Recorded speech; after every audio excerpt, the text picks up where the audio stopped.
দেশে ব্যবসার পরিবেশ নেই এমন দাবি করে গভর্নরের কাছে গুটিয়ে নেওয়ার নীতি সহায়তা চাইলেন নেতারা। সকালে বাংলাদেশ চেম্বার অব ইন্ডাস্ট্রির নেতৃত্বে কয়েকটি সংগঠনের প্রতিনিধিরা গভর্নরের কাছে তাদের সংকট তুলে ধরেন। তারা বলেন, এপ্রিলে খেলাপি ঋণের নতুন নিয়ম চালু হলে বন্ধ হবে অনেক প্রতিষ্ঠান। জ্বালানি সংকটে ব্যাহত হচ্ছে শিল্প খাতের উৎপাদন, তার উপর গ্যাসের দাম বৃদ্ধির প্রস্তাব, সাথে ব্যাংক ঋণের উচ্চ সুদহার। রাজনৈতিক পট পরিবর্তনের পর বন্ধের পথে অনেক শিল্প কারখানা, নতুন বিনিয়োগেও নেমে এসেছে স্থবিরতা।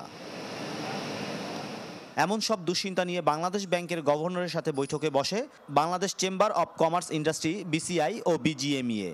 ব্যবসায়ীরা জানান, চলমান পরিস্থিতিতে ব্যবসা থেকে নিজেদের গুটিয়ে নিতে চাচ্ছেন অনেকেই, তাই নতুন নীতিমালা চান তারা। দাবি ছিল দেউলিয়া আইনের পরিবর্তনের। দেশের এখনো আইন শৃঙ্খলার উন্নতি হয় না, এইটা ছাড়া এটা যদি না থাকে তাহলে কোনো ইন্ডাস্ট্রি কিন্তু সার্ভাইভ করবে না।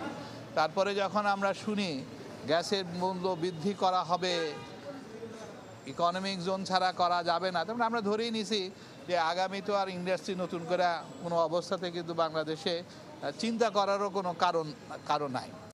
খেলাপি ঋণের নতুন নিয়ম এপ্রিল থেকে কার্যকরের সিদ্ধান্তে হতাশ এই ব্যবসায়ীরা। দাবি জানান, একক গ্রাহকের ঋণসীমা ফান্ডেড ও নন ফান্ডেড মিলিয়ে ব্যাংকের মোট মূলধনের সর্বোচ্চ 25% থেকে বাড়ানোর। ফান্ডেড আর নন ফান্ডেড, ফান্ডেড হলো 15, নন ফান্ডেড হলো 10, 25। এটা আগে ছিল 35, একটা সময় 35 ছিল, ফান্ডেড ছিল 25, নন ফান্ডেড ছিল 10। তা আমরা বললাম যে 15কে আপনি 25-এ নিয়ে যান, তাহলে কিন্তু এলসি ওপেন করা এবং এলসি সেটেলমেন্ট করাটা ইজি হয়।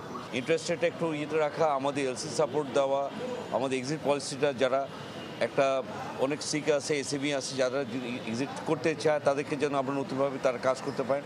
গভর্নমেন্টের মধ্যে খুব আশ্বস্ত করেছেন ওনারা, এই চ্যাপ্টার 11 লাইক একটা এক্সিট পলিসি করছেন। রপ্তানি আয়ের উপর নগদ প্রণোদনা প্রাপ্তিতে দীর্ঘ সময় অপেক্ষা করতে হয় ব্যবসায়ীদের। দ্রুত সময়ের মধ্যে তা পাওয়ার ব্যবস্থা গ্রহণেরও আহ্বান জানান তারা। মাসুম মিয়া, চ্যানেল 24, ঢাকা।